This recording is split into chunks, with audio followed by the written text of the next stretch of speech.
Good afternoon, I'm Danny Golds. Joining me on stage right now are three panelists who have one tragic thing in common. Geneva Reed-Veal and Sharon Cooper are the mother and sister of Sandra Bland, who was found dead in a jail cell after a routine traffic stop in Texas.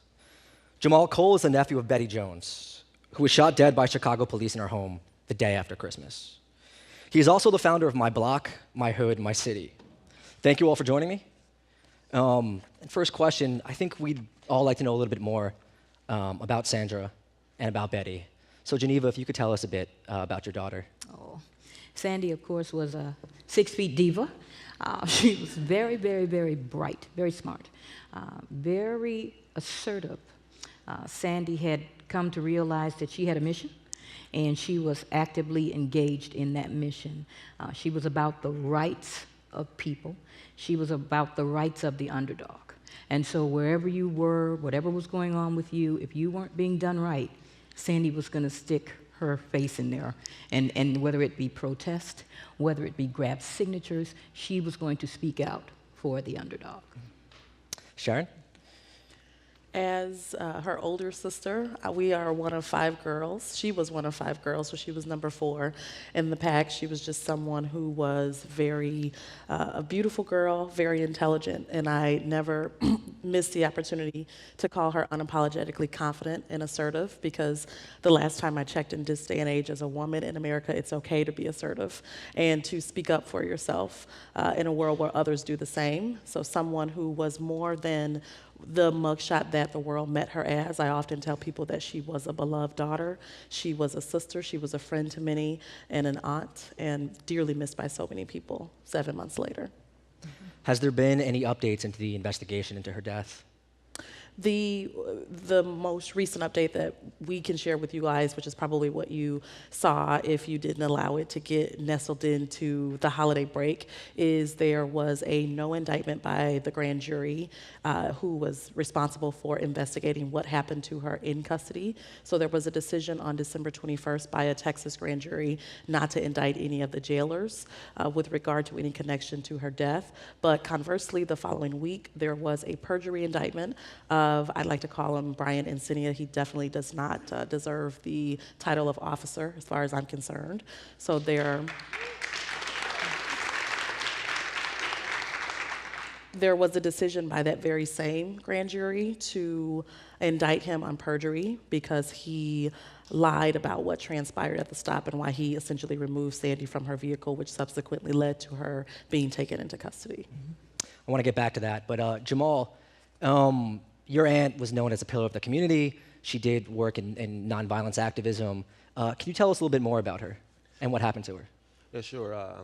First of all, thank you for having me. I think that Bettie was a mother of 5. You know, Tisha, Toya, Tasha, Tanya, and Run don't have a mom anymore. She was a person that loved church, a person that loved music, a person that loved playing spades, which is what the family was doing the night of Christmas.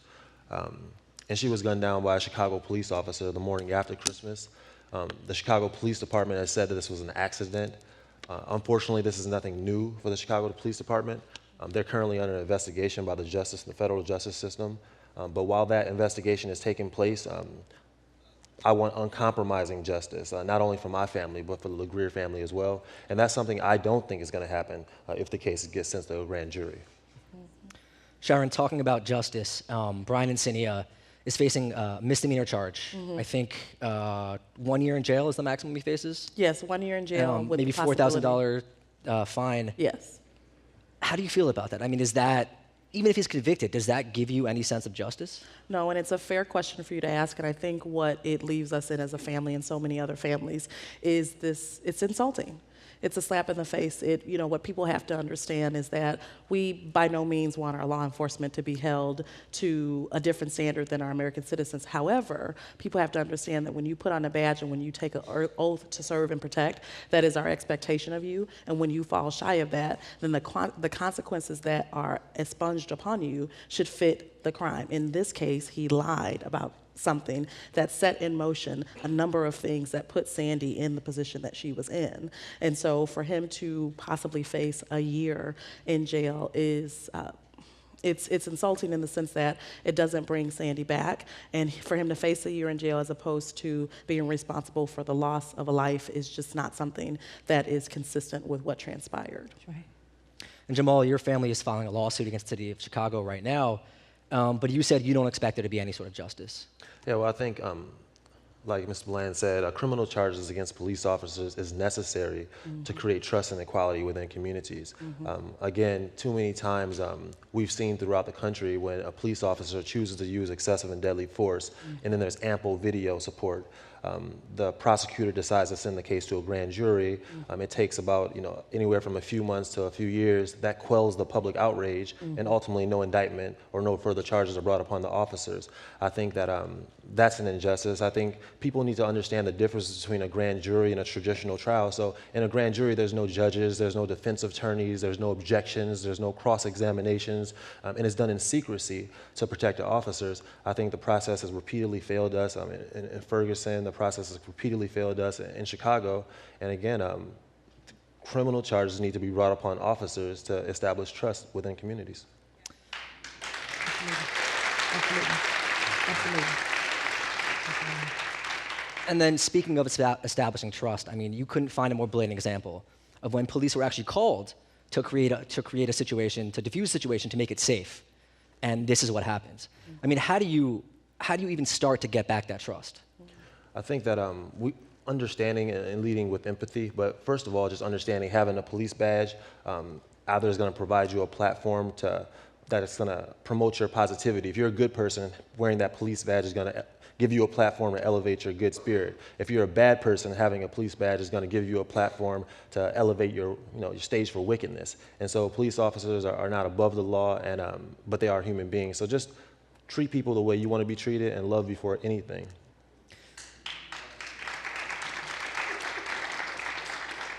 Geneva, touching on treating people how they want to be treated, what would you say to Brian and Sania right now?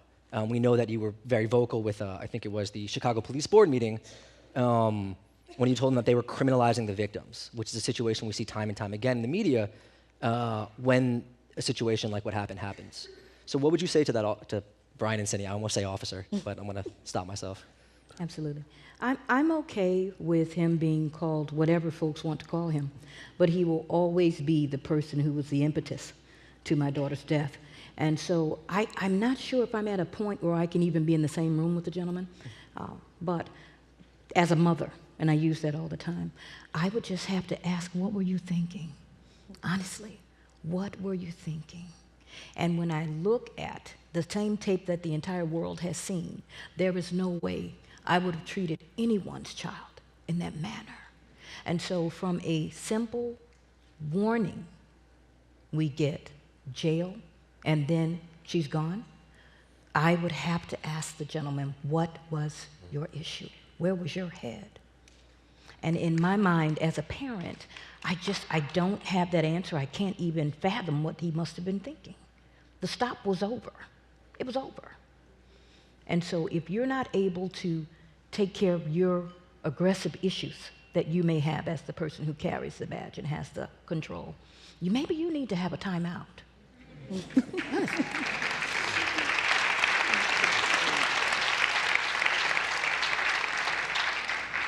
We're talking a lot about how police interact with the community.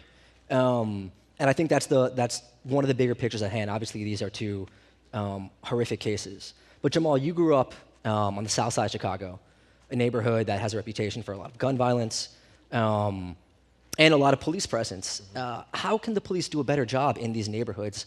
You know, I used to work in crime reporting, and you go into some bad areas, and residents want police there, a lot of them. They do. They want safer communities. But when you have a situation when you're calling police and where police have a systemic harassment of residents, it pushes people away from law enforcement. So how do you rectify that situation? Well, I think one of the things that stand out about the west side and south side of Chicago is the overwhelming presence of the criminal justice system within a community.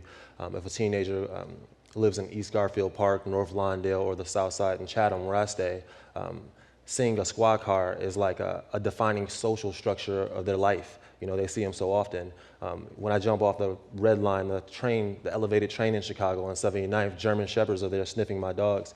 sniffing my knees. My daughter at 2 years old, she knew what a helicopter was. So I think that when I think of what can be done in Chicago, I think there's work being done all across the country, and I think that the answers are there. The information is there, and if they truly want to find out solutions, they could survey communities. They could say, how do you want to be policed? They could police the police. There's a few different things that could be done in that regard. Absolutely. Absolutely. I'd also like to note, too, that we actually are from Chicago, born and raised, and that's our only Texas connection is Sandy. And so what I would say more than anything, what we've seen as families is we need to see a commitment to transparency from police officers, particularly in cases where there are officers involved in cases that are surrounded and shrouded in misconduct. It is the expectation of the families to be at the forefront, to be vocal, to be outspoken, to share everything that they can about their family member. But then when we're standing at the door or knocking on the door asking for questions, it's closed to us. And so it's very infuriating, even in Bettie Jones's case, the fact that they don't have all of the information that they need when there's a clear admission that this was an accidental shooting. Everything should be furnished to them. In Sandy's case, every single piece of paper that had anything to do with her detainment in the field to the time that she was found in custody expired should be provided to the family. And so there are these delays, and there was a panelist who said it earlier, there are delays that I personally feel are utilized as stall tactics to make you get yourself into a situation where you become despondent or you get discouraged. And so I just want to encourage people, and John Jay Justice College has given me so much courage today to say what I continue to say is that the pursuit of justice, it is a marathon. It's not a sprint, and it's imperative for you to stay in the race to get to the finish line. That's right.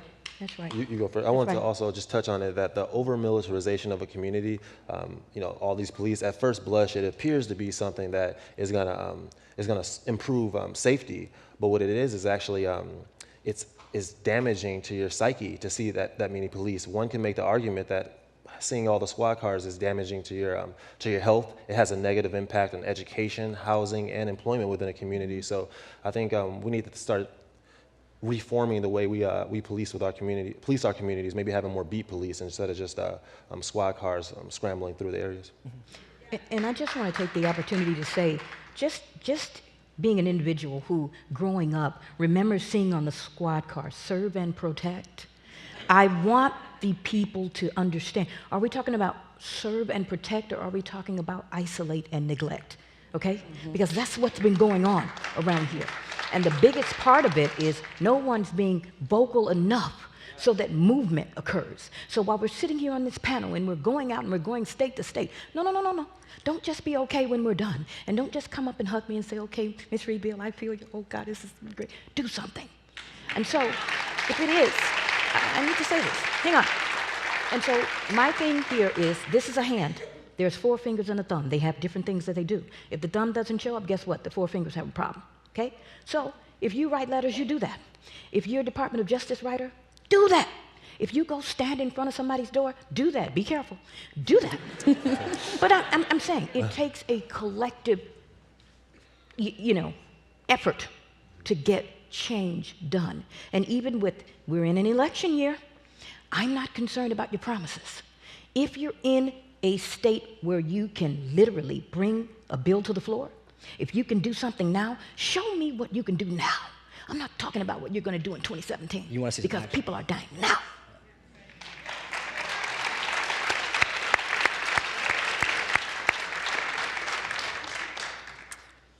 Research has shown, and we look at Sandra's case, you look at places like Ferguson, they've done reports there, and the St. Louis municipalities, that African-American drivers are pulled over way more than white drivers.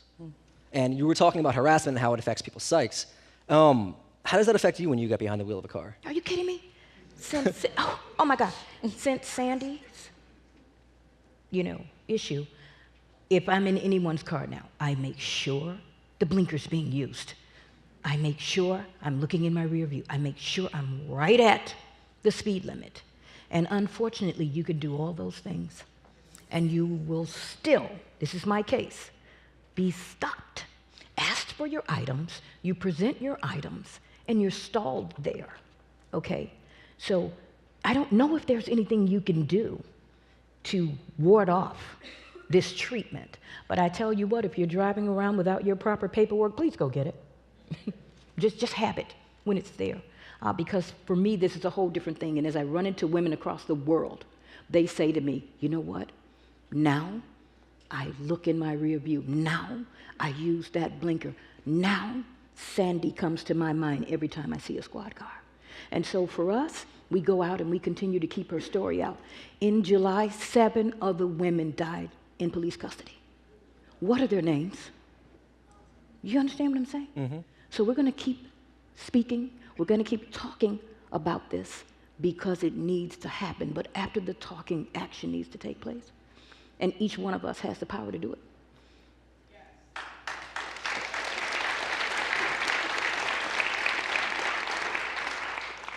Jahmal, you work with an organization that you started in my block, my hood, my city, where you take a lot of youth in your community around the city. Mm-hmm. What do you tell them about interacting with police? Well, I tell them to treat people the way they want to be treated. A lot of the teenagers we work with have been in the system. So, but again, a lot my block, my hood, my city started from volunteering at the prison. And a lot of teenagers told me they had never been downtown. So their entire worldview was shaped by a few blocks or a few hoods. So seeing this over-militarization of a community, that's how they grew up. To me, it was tragic. They didn't feel a part of something larger outside the radius of a few blocks where they lived. So every week, we give 15 teenagers the opportunity to travel to another area of Chicago. I mean, it's so serious. Some people have never been downtown. Some people have never seen the Lake Michigan. They see Lake Michigan and they say, what ocean is that? So just giving teenagers access to opportunities outside of their block and their community and their hood is what my program is about. And I think that once you expose them to once they can see success in different forms and you expose them to architects, Microsoft engineers, traders, et cetera, then they're smart enough to say, you know what, I want to be that. I want to learn. These people can be my mentors. How can I connect with them? So really, I'm just providing a platform that gives them access to opportunities.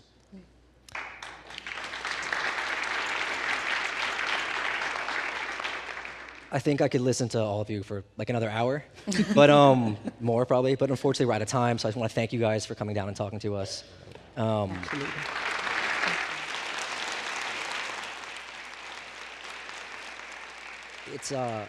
It's incredibly brave for all three of you to stand up here.